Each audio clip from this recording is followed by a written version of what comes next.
주제로 쭉 나아가고 있습니다. 오늘은 9번째로 헌신된 동역자가 많은 교회. 헌신된 동역자가 많은 교회.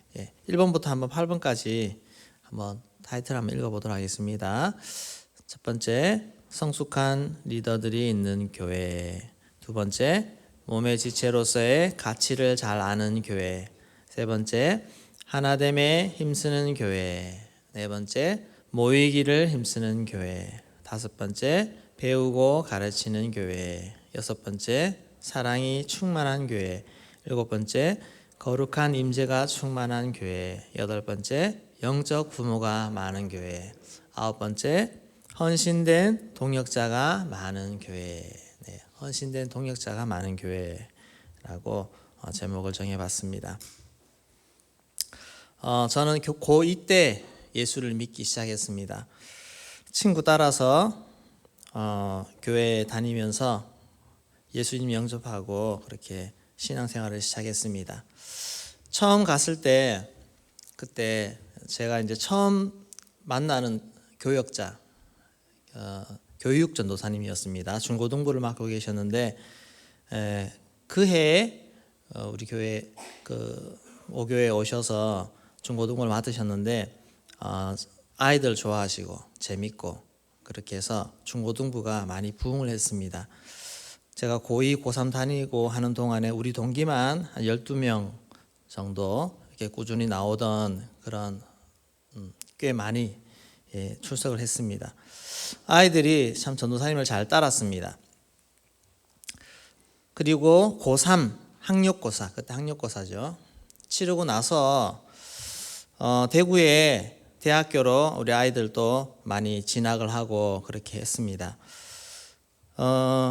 그리고 나서 아이들끼리 우리 대구에 대학교는 가지만 그래도 우리 포항에 있는 교회를 내려와서 주말에 내려와서 섬기자 그렇게 서로 마음을 모았습니다. 그렇게 할 수 있는 그 중심에는 그 전도사님이 있었기 때문입니다. 성탄절 준비를 다 마치고 행사를 다 하고 나서 그 마지막 주간에 전사님이 우리 친구들 아이들 다 모아놓고 뜻밖의 말씀을 하셨습니다. 교회를 옮기신다는 겁니다. 저는 깜짝 놀랐습니다. 정말 준비하지 못한 그때만 해도 교회를 몰랐고 교육 전도사님들이 이렇게 옮겨 다니는 것에 대해서 생각도 못하던 그런 때였습니다. 그래서 너무 다들 충격이 너무 컸습니다. 이제 교육 전도사로 계시다가 전임 전도사로 가면서 이제 교회를 옮겨 가시는 겁니다. 시골 교회에 전임 목회자로 가신다고 하셨습니다. 그리고 다음 주 되면 새로운 전임 전도사님이 이제 오신다는 겁니다. 그 어린 생각에 그냥 우리 교회에서 하면 되지. 뭘 그렇게 또 옮겨가시고 하냐고 그런 생각을 했습니다. 이해할 수 없는 상황 속에서 우리 마음에는 전도사님이 우리를 버리고 가신다 그 생각을 했습니다.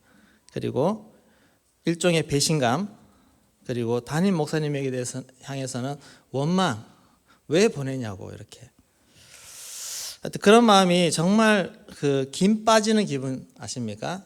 그런 마음이 참 정말 들었습니다. 그렇게 아이들과 눈물로 헤어지고 나서 다음 주에 새로운 전도사님이 오셨습니다.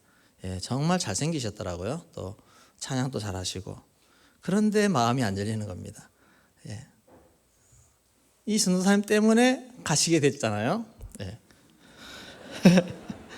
그런 마음이 들어서 친구들하고 약속을 했으니 그래도 열심히 한번 섬겨보자라고 말은 그렇게 했지만 그 1년 동안 그렇게 기쁘지는 않았습니다. 상반기 지나고 하반기가 지나는 동안 마음에 드는 생각은 내년에는 옮겨야 되겠다. 그런 마음이 계속 마음에 이제 올라오는 겁니다.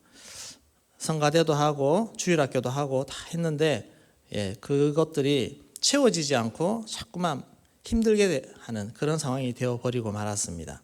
그리고 결국 1년 후에 거리가 너무 멀다는 핑계로 이렇게 대구로 옮겨오게 되었습니다.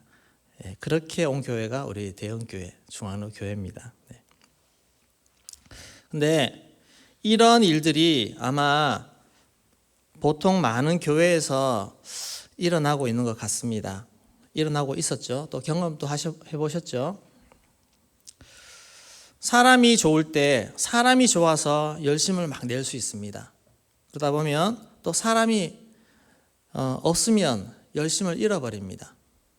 또 그렇게 되다가 사람에게 실망하면 교회를 옮기거나 떠나게 되는 그런 일이 생기게 됩니다. 이런 일을 한번 겪고 나면 이제 다른 데 가서도 더 이상 사람과 깊이 안 사귈 거야. 교회에 깊이 안 들어가야지. 그런 마음을 충분히 가질 수가 있습니다. 동역자들이 어떻게 생겨날까? 헌신된 동역자가 생겨나는 데 있어서 가장 첫 번째가 이런 사람과의 관계에서 얼마나 영적인 관계를 맺고 신뢰 관계를 맺느냐, 그 부분이 아닐까 생각이 됩니다. 바울에는 많은 동역자들이 있었습니다. 초대교회를 확장해가는 과정 속에서 정말 이 많은 신실한 동역자들이 큰 역할들을 해 주었습니다.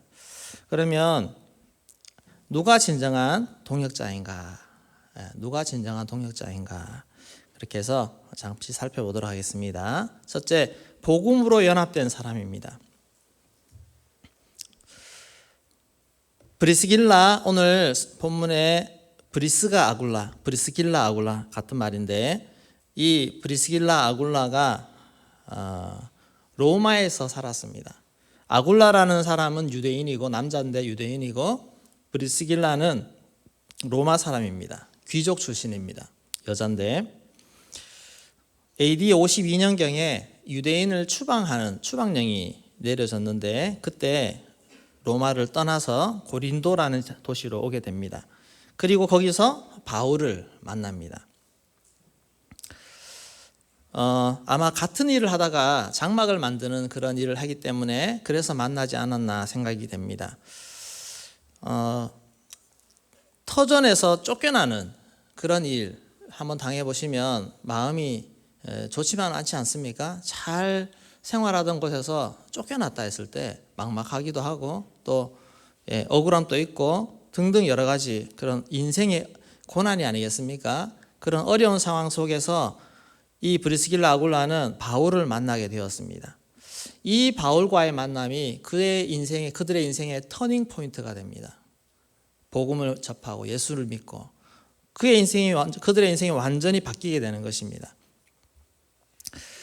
그래서 바울과 이 브리스길라 아굴라의 관계가 단순한 인간적인 관계를 넘어섭니다. 넘어서서 복음으로 연합됩니다. 복음으로, 말씀으로. 그런 복음 안에서 교감이 생겨난 것입니다. 바울은 이 부부를 말씀으로 또 기도로 사랑으로 잘 양육하고 세웁니다. 그렇게 세워진 부부가 브리스길라 아굴라입니다. 인간적으로 좋아하는 마음은 오래 가지 않습니다. 인간적이면은 처음에는 잘 보입니다. 또 드러나지 않습니다. 처음에 대하고 할 때 교회에 새 가족이 처음 와서 목사님이나 성도님들 보기에 정말 다 좋다고 합니다. 와, 이 교회 너무 좋아요. 근데 시간이 지날수록 뭐가 보입니까? 눈에 하나씩 부족한 것이 보이기 시작합니다. 익숙해지기 시작합니다. 그리고 사람들 관계하는 목자도 목원들도 다른 사람들도 서로 부대끼고 하다 보면 부족한 부분도 보이고 또 부딪히기도 하고 그렇게 됩니다. 그래서 인간적인 면만 바라보면 함께함이 오래가지 못합니다. 그렇게 왔다가 또 실망하면 또 떠나가고 이런 일들이 생길 수밖에 없습니다. 그래서 이 목회자나 성도나 함께 동역자가 되려면 복음 안에서의 영적 교감이 일어나야 됩니다. 복음 안에서. 우리가 새가족반을 합니다. 양육반을 합니다. 제자반, 사역반 이런 과정들을 우리가 하는 과정이 바로 영적 교감의 과정입니다. 이를 통해서 서로 영적으로 교감하고 은혜가 끼쳐지고 은혜를 받고 하는 이런 과정들이 일어나야 됩니다. 그래서 우리 담임 목사님의 목회 철학이 그것이 나의 것이 되어가는 그런 과정, 교회가 추구하는 비전과 방향이 이것이 나의 것이 되어가는 그런 과정을 거쳐야 되고, 목회자를 경험하면서 신뢰가 쌓여가야 됩니다. 그런 과정을 통과해야 동역자가 될 수 있습니다. 신뢰하는 관계를 잘 맺어갈 때 평생 함께 할 수 있는 동역자가 되는 것입니다. 실력의 탁월함 때문에, 인간적인 매력 때문에, 또 인격의 고매함 때문에 그것 가지고 사람을 따라가면 오래 가지 못합니다. 이것은 연합시키는 접착제로서 상당히 약합니다. 정말 훌륭한 목사님이에요. 근데 제 개인적으로 사정이 생겨서 좀 다른데 또 제가 가봐야 되겠습니다. 충분히 그럴 수 있습니다. 존경하고 좋아하지만, 그러나 그것이 서로 동역자로 연결시키는 데는 부족하다는 겁니다. 하나님의 영광, 하나님 나라 비전, 이것을 추구하는 데 있어서 서로 인생의 목표가 일치하게 될 때, 그럴 때 영적으로 정말 연합되고 하나 될 때, 뗄래야 뗄 수 없는 그런 관계로 잘 연합되어 붙어갈 때 우리는 평생 동역자가 될 수 있습니다. 교회 안에서 같이 사역을 해도 동역자요, 교회에서 밖에 우리가 파송을 보내거나 다른 데 가서 사역을 하더라도 동역자가 연결되는 것입니다. 딴 데 간다고 끝이 아닙니다. 한번 동역자로 연결되면 평생 같은 동역자로 그렇게 살아갈 수 있는 그런 은혜가 주어지는 것입니다. 그런 주님 안에서 정말 우리 모두가 함께 달려가는 동역자가 되기를 소망합니다. 지금부터 주님 나라 갈 때까지 우리는 동역자입니다. 아멘이십니까? 이 마음, 이런 동역자의 기본 마음입니다. 영적인 교감이 일어나고 비전이 하나 되어지고 목표가 똑같은 것입니다. 두 번째, 헌신으로 연합된 사람입니다. 4절 말씀 같이 읽겠습니다. 내 목숨을 위하여 자기들의 목까지도 내놓았나니 나뿐 아니라 이방인의 모든 교회도 그들에게 감사하느니라. 바울의 목숨을 위해서 자기들의 목까지도 내어놓았다 했습니다. 아마 에베소에서 폭동이 일어났을 때 그때 바울을 지키기 위해서 아마 몸살이지 않고 자기 생명 돌보지 않고 그렇게 나서서 막아주고 도왔던 것 같습니다. 자, 이런 어려움, 특별히 생명이 위협한 그런 상황 속에서 그 자리를 지키고 곁을 떠나지 않는 것, 이것은 참 대단한 관계 아니겠습니까? 그런데 이런 것들이 단순한 인간적인 의리로 하기에는 좀 힘든 부분이 아니겠습니까?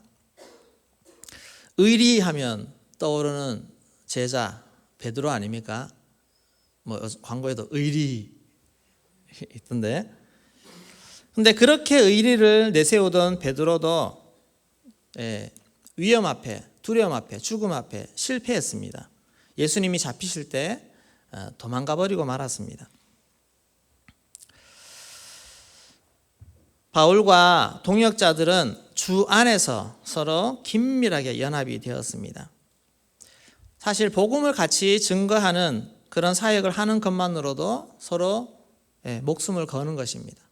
위험한 상황 속에 복음 위에서 함께 일하는 것부터 서로 연합된 것 아니겠습니까? 그래서 어떤 죽음의 위험 앞에 왔을 때에도 서로를 부인하지 않고 도망가지 않고 끝까지 도와주는 그런 동역자, 그런 멋진 동역자의 관계가 되었습니다. 서로 생명을 나눌 수 있는, 서로 생명으로 자신을 희생하고 헌신하고 도와줄 수 있는 그런 멋진 동역자가 되었습니다.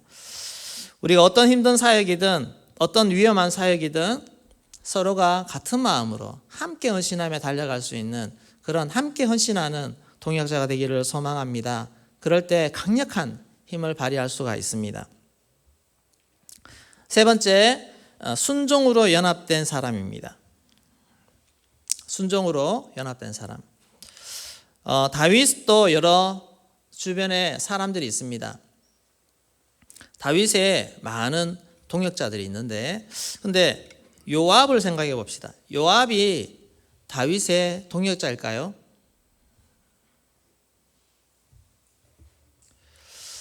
다윗은 요압 때문에 너무너무 많이 힘들었습니다. 자기 마음대로 막 하는, 자기에게 주어진 힘을 가지고 막 할 때 다윗이 얼마나 힘들어했는지 모릅니다. 바울의 동역자들이 요압처럼 행동을 했다면 바울의 목회, 바울의 영혼 구원 사역들이 잘 이루어졌을까요? 너무너무 힘들지 않겠습니까? 요압과 같은 동역자는 참 동역자가 아닙니다. 바울은 여러 지역 다니면서 교회를 세웠습니다. 이제 막 세워서 일어나는 교회를 누군가 돌봐줘야 될 때 그 교회를 정말 믿고 맡길 수 있는 사람, 저기 가서 이 교회를 좀 돌봐주세요. 그랬을 때 믿고 그 교회를 맡겨서 세웠을 때 서로 하나 되어 올라갈 수 있는 그런 믿음의 동역자, 그런 사람들이 바울에게 많이 있었습니다. 디모데, 디도 등등 여러 동역자들이 있었는데 이들이 바울의 목회 계획과 잘 협조해서 그 일들을 했다는 것입니다. 지금은 저 에베소에 교역자가 필요한데 누구 형제님 저기 좀 가주실래요? 가서 좀 사역해 주시겠습니까? 그럼 가는 겁니다. 고린도에 지금 사람이 필요합니다. 문제가 많이 터졌습니다. 저기 가서 좀 영혼들을 맡아주시겠습니까? 그럼 가는 겁니다. 또 때로는 먼 곳에 편지를 보내야 되는데 저기까지 좀 책임 맡아서 내가 전한 이 편지를 좀 전달해 주십시오. 그러면 그 먼 길을 가는 것입니다. 여러 가지 정말 사역들을 부탁하고 했을 때 기꺼이 그 역할들을 감당해 줄 수 있는 그런 사람. 교회가 요청한 일을 우리는 얼마나 기꺼이 할 수 있습니까? 교회에서 이런 일을 해야 되는데 이 일을 좀 맡아주시겠습니까? 이거 좀 해주시겠습니까? 또 교회가 만약에 앞으로도 파송을 할 때 노 집사님 저기 가서 이 사역을 좀 펼쳐주시겠습니까? 이렇게 부탁했을 때 내가 하고 있는 일들을 기꺼이 내려놓고 거기 가서 그 일을 감당할 수 있는, 그 비전에 하나 되어 사역할 수 있는 그런 믿을 수 있는 동역자. 부담스럽고 힘들 것 같지만 순종하는 것입니다. 그 순종이 한 사람에게 순종하는 것이 아니라 주님 나라에 순종하는 것이고 교회에 순종하고 하나님의 일에 순종하는 것. 이것이 참된 동역자의 모습이 아니겠습니까? 우리가 정말 대형교회 하나님이 함께 모이셨고 대형교회 어떤 목사님을 통해서 이렇게 비전을 펼쳐가고 사역을 펼쳐갈 때 우리가 정말 바울의 동역자들처럼 함께 연합되어서 때로는 내 목숨까지도 내어놓을 수 있는 그런 정말 온전히 연합된 동역자로 우리 모두가 세워지기를 소망합니다. 아멘이십니까? 우리 옆에 분에게 동역자가 됩시다. 네, 한 번 더 목숨 내어놓읍시다. 이 땅에 내 인생 하나 잘 되기 위해서 교회 다니는 거 아니지 않습니까? 교회 예수님 잘 믿어서 우리 사업 잘 되고 예수 잘 믿어서 자식 잘 되고 그게 우리 목표 전부가 아니지 않습니까? 하나님 나라 위해서 내가 가진 거 다 털어서 주님께 드리더라도 하나님 나라 확장되어지고 정말 주님의 뜻이 이루어지는 그런 멋진 목표를 가지고 우리 다 같이 함께 한 목표를 가지고 동역자가 되어 달려갈 수 있는 주님의 은혜가 넘치기를 소망합니다. 아멘. 우리 같이 기도하겠습니다.